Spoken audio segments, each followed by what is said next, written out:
Bonjour Fabienne Fernandez, vous êtes conseillère en formation professionnelle et vous avez fait des allers-retours en matière religieuse.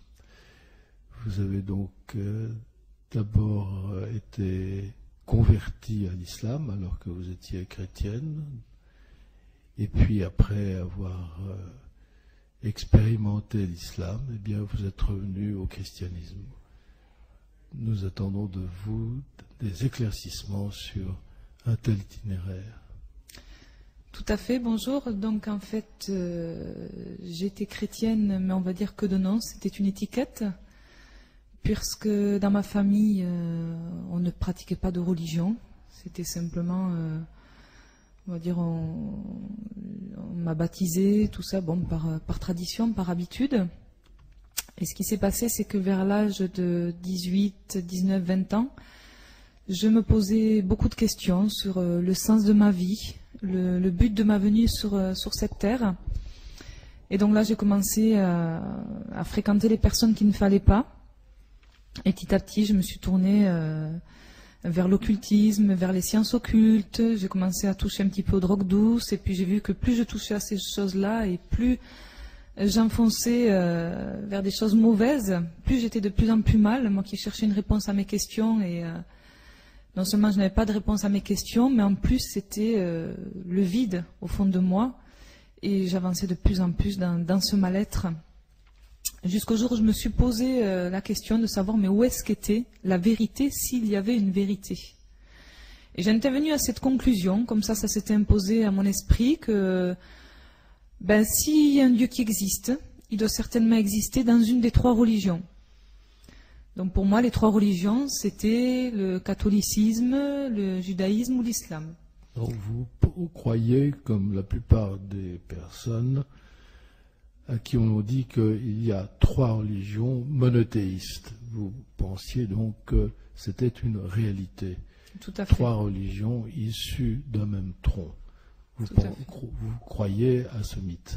Voilà, à un moment donné, ça s'est imposé à moi. Je me suis dit, s'il y a un Dieu qui existe, il est forcément dans une de ces trois religions. C'est ça, comme des embranchements d'un même tronc. C'est effectivement une image qui est fausse. Oui.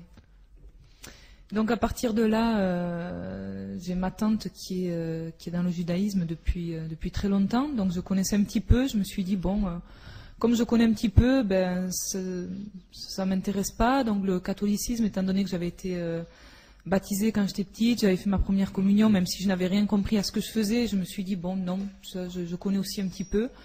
Donc la seule religion que je connaissais pas, c'était l'islam. Et je me suis dit tiens, pourquoi pas. Et si Dieu existe et s'il est dans cette religion, bien alors je vais vraiment m'impliquer totalement. Donc à partir de ce moment-là, j'avais un ami qui était musulman et je lui ai demandé de m'indiquer donc un endroit où je pouvais pratiquer donc la religion islamique. Et donc là, il m'a conduit, donc il était très surpris.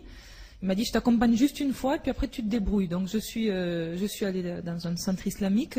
C'était une mosquée? Non, un centre islamique. Oui.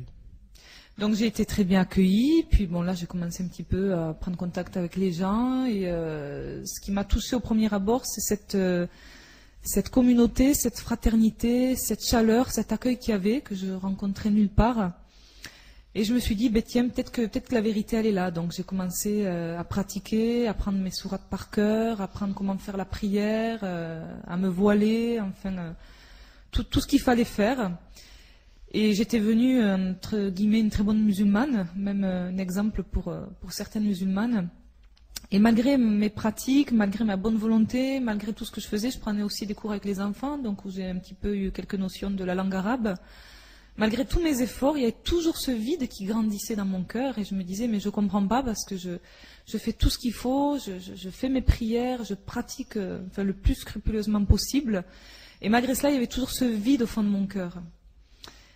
Et donc tout cela a duré pendant 1 an. Et puis à un moment donné, je suis arrivée un petit peu à un tournant, c'est-à-dire que j'avais une amie qui était chrétienne. Elle me disait qu'elle avait rencontré donc la personne de Jésus, le Christ. Et quand elle me parlait de cela, ça me dérangeait beaucoup, parce que moi, en tant que musulmane, donc Jésus est un prophète, mais elle me parlait Jésus mort pour ses péchés, Jésus qui était mort à la croix, ce qu'il avait fait à elle, et tout ceci me dérangeait beaucoup. Mais je voyais vraiment une lumière en elle, et quelque chose de particulier, quelque chose, je me disais, moi, malgré tout ce que je fais, malgré mes pratiques, il n'y a pas cette joie, cette paix, il y avait quelque chose de particulier que je n'arrivais pas à définir.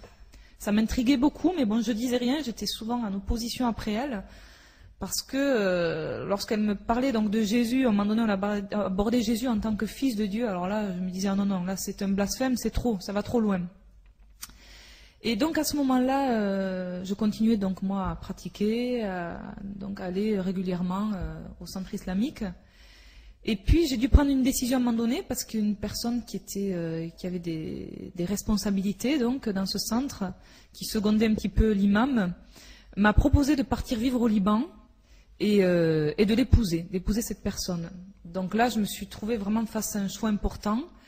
Je me disais, je ne connais pas cette personne, je ne l'aime pas, donc c'était vraiment une décision assez importante pour moi. Puis, c'est vrai qu'on me disait, tu sais, c'est la volonté d'Allah, il faut que tu te maries, il faut que tu partes avec cette personne. Et puis bon, moi, j'étais pas du tout, je voulais pas du tout partir avec cette personne ni me marier.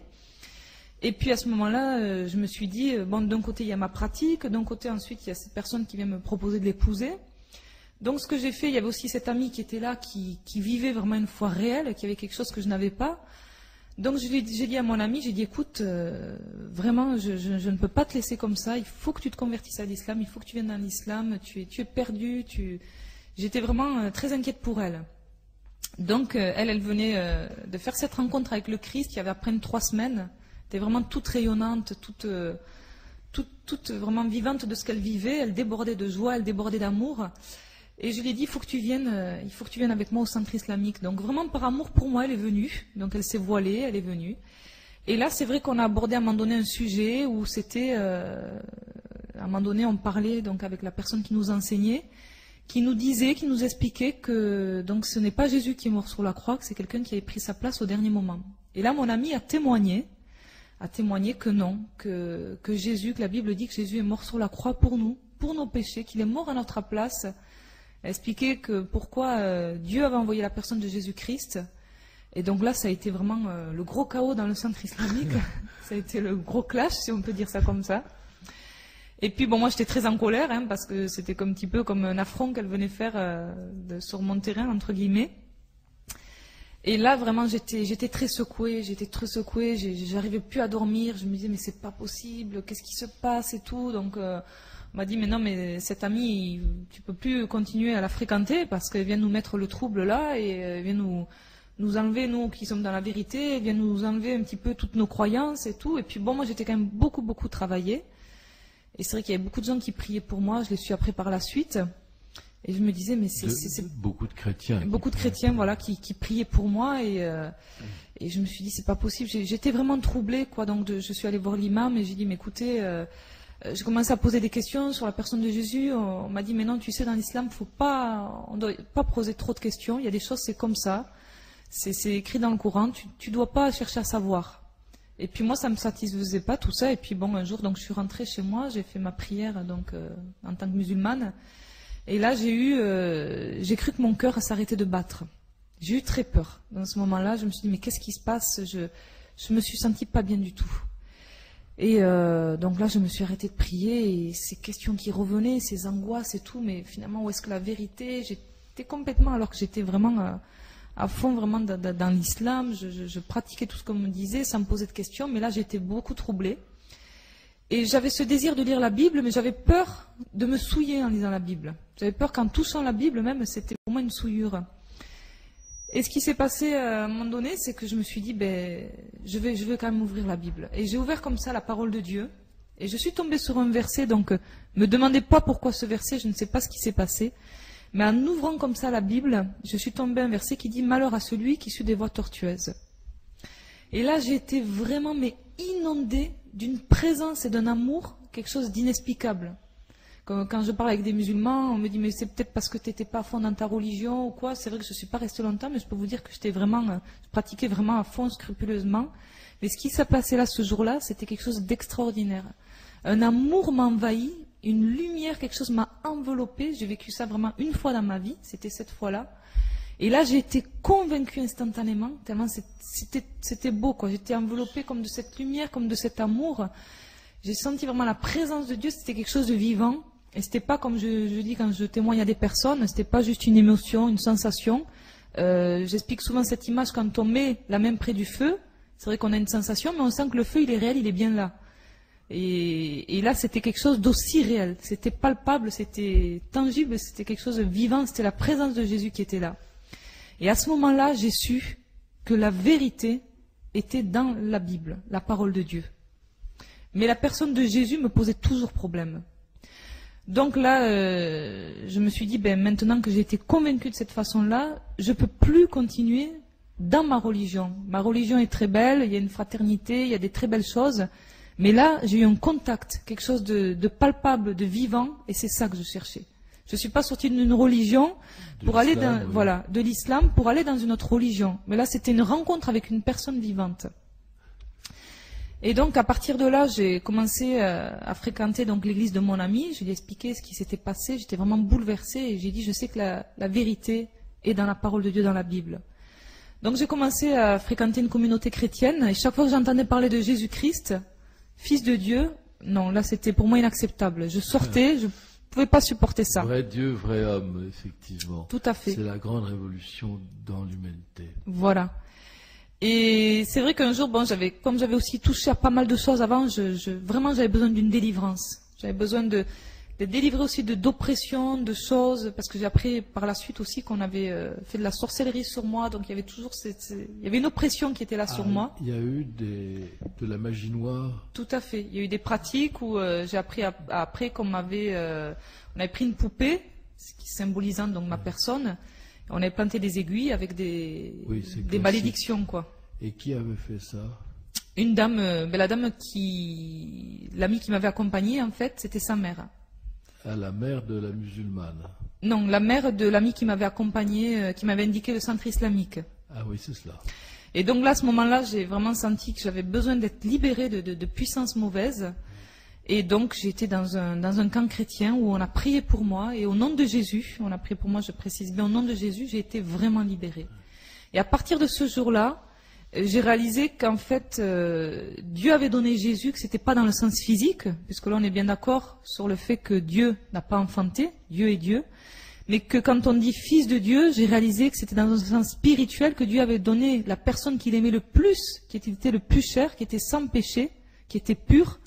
Et là, j'ai vraiment réalisé ce que ça signifiait quand on disait Jésus, fils de Dieu. Et ça a été une révélation pour moi. Et à partir de ce moment-là, j'étais complètement libérée, ma vie a complètement changé. Et je ne pouvais plus retourner en arrière.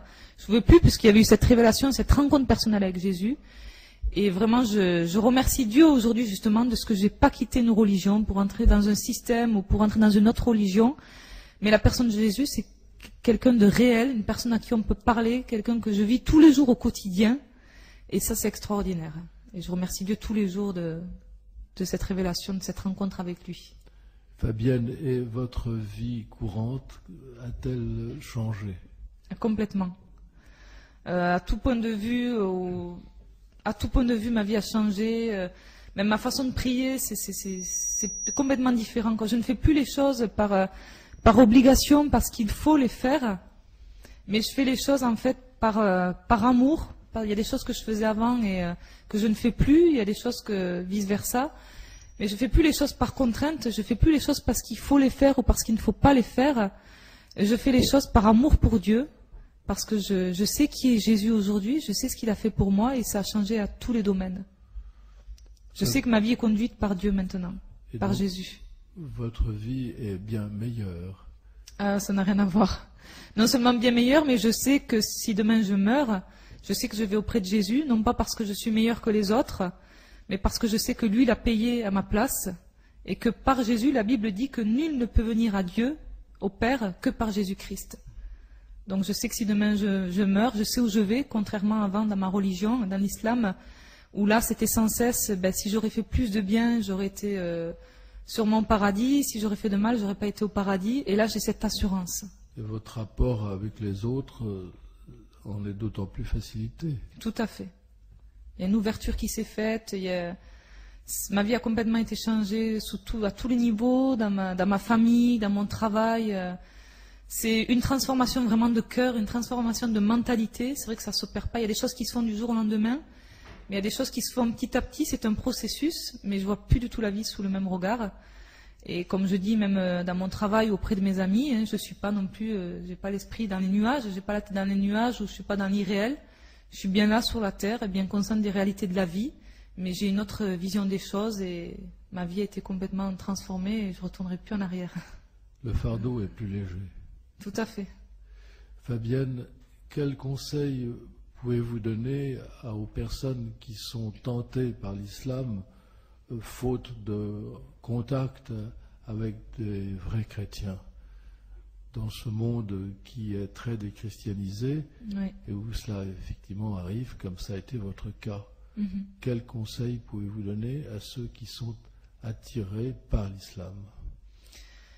Je pense qu'il y a beaucoup de Français qui sont attirés justement par cette communauté, par cette chaleur, par cette hospitalité, mais le conseil que je pourrais donner, c'est de se procurer une Bible, d'être sincère, de se mettre devant Dieu, de chercher, de ne pas se laisser paralyser, je dirais, par les craintes qu'on peut avoir, par le fait que des fois on peut nous interdire de chercher, comme quoi ça ne serait pas bien. Dieu nous laisse libre, il a laissé à l'homme le choix, le libre arbitre.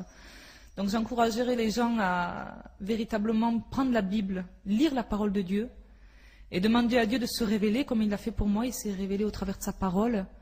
Et je sais que Dieu le fera. Quand on est sincère, quand on recherche vraiment la vérité de tout son cœur, au travers des Écritures, je sais que le Christ se révélera auprès de ces personnes-là. Donc d'exercer sa raison et son esprit critique. Tout à fait. En comparant. Voilà, tout à fait. Tout simplement. Tout simplement. Même en prenant, pourquoi pas, en prenant le Coran, en prenant la Bible, en cherchant, Je pense qu'un cœur qui est sincère et vrai, même si à un moment donné on se trompe de direction, on peut être sincère et se tromper, on peut être dans un train et croire qu'il va à Paris alors qu'il va à Orléans. Mais je crois que si on est vraiment sincère devant Dieu, qu'on veut vraiment savoir où se trouve la vérité, parce que la vérité est dans une personne, la personne de Jésus, Jésus se révélera, tôt ou tard il va se révéler à la personne. Merci Fabienne de ce merveilleux témoignage. Merci Quel âge à vous. avez-vous maintenant? 33 ans. Et depuis quand êtes-vous redevenue chrétienne? 12 ans. Merci Fabienne. De rien.